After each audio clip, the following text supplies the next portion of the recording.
Facer o Camiño de Santiago é unha experiencia que non se esquece xamais. E non o digo eu, dino as peregrinas e peregrinos que chegan a Compostela coas pernas cansas, pero co móvil cheo de fotos para o recordo. E non é para menos. Paisaxes maravillosas, lugariños curiosos, moitas aventuras e novos amigos.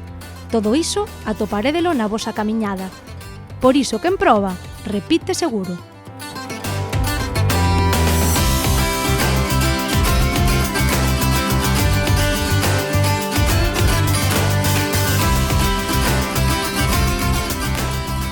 E vos, que me dicides? Animadesvos a coñecer comigo algunhas das curiosidades do camiño? Veña!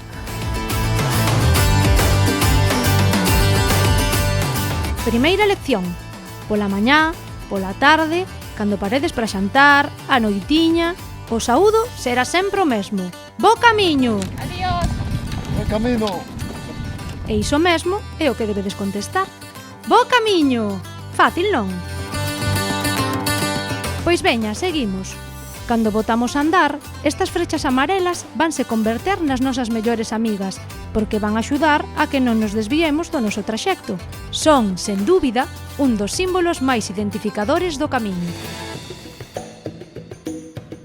Outro dos emblemas que máis atopamos no noso percorrido é a Cuncha de Vieira, o recordo que todo peregrino ou visitante de Compostela leva para a casa. Ao longo do noso traxecto, podemos vela esculpida en moitas igrexas e monumentos, e a parte máis aberta da cuncha indícanos a dirección que debemos tomar para non perdérmonos. Ollo, excepto en Asturias, que non me digades por qué, pero a cousa vai ao revés. Inda hoxe é un elemento que nos gusta levar ás persoas que facemos o camiño porque nos identifica como peregrinos e peregrinas. Ao comezo vestíanse roupas comúns, pero pouco a pouco a indumentaria foi derivando nunha capa, unha esclavina de coiro que protexía do frío e da choiva, un sombreiro redondo de aba ancha e un bordón altísimo do que penduraba unha cabaza que servía tamén como cantimplora. Agora tiramos máis pola comodidade, mais a vestimenta típica do peregrino continúa a ser emblemática.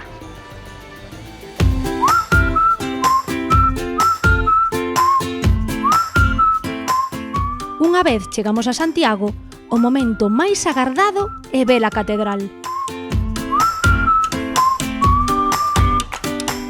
Presidindo o casco vello, sitúase na fermosa Praza do Obradoiro, onde podemos observala en todo o seu esplendor.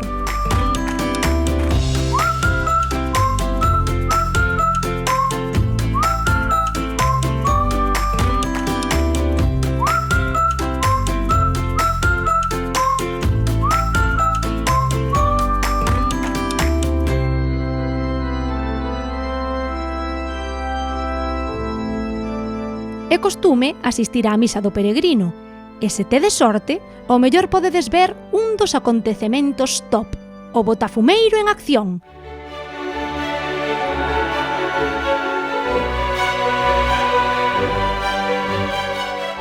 Pesa 53 kilos e mide 1,5 metros. Seguro que agora entendedes porque son necesarios 8 homes para movelo. Por certo, aos que se encargan de poñelo a andar chámaselles tiraboleiros. Agora téñeno controlado, pero en algunha ocasión chegou a soltarse das súas engrenaxes.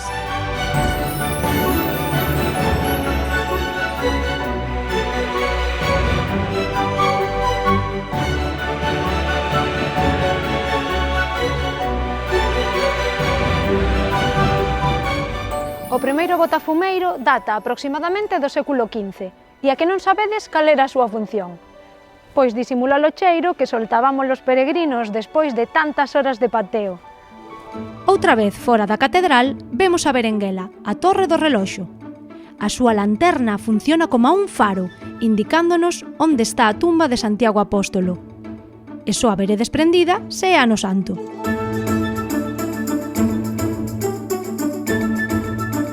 A que tamén permanece aberta son os anos xacobeos e a Porta Santa. Cruzala simboliza o final da peregrinación, un momento moi emocionante, Mirade as colas que se forman ante ela.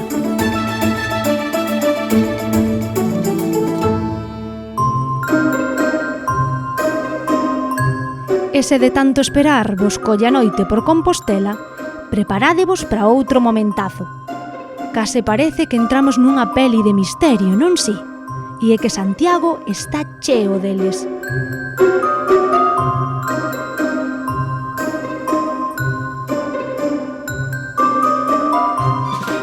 Dise que dos muros da Quintana emerxe cada noite a figura dun peregrino.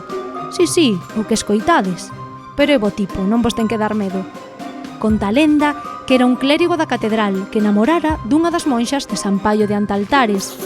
Quedaran en escapar de madrugada, facéndose pasar por peregrinos, pero polo visto, segue esperando por ela. Cando amence, o noso amigo desaparece, e coas primeiras raiolas de luz podemos dispoñernos a seguir coñecendo os misterios, costumes e a cultura ou gastronomía galegas e compostelás, destacadas en todo o mundo. É, sen dúbida, un fantástico xeito de completar a nosa aventura. Se nos animamos, andando só un chisco máis para que nos axude a baixar a comida, podemos gozar dunha das mellores vistas da catedral para poñer fin á nosa viaxe. E nunca mellor dito o de gozar, porque estamos precisamente no Monte do Gozo. A este alto tamén se lle chama Montchoix, porque os peregrinos franceses berraban Montchoix, que significa o meu gozo ou a cadal a cima. Agardo que vos parecese interesante coñecer canda min todas estas curiosidades do camiño. Aínda hai moitísimas no tinteiro, así que xa sabedes, só tedes que animarvos a vivir a experiencia para descubrilas.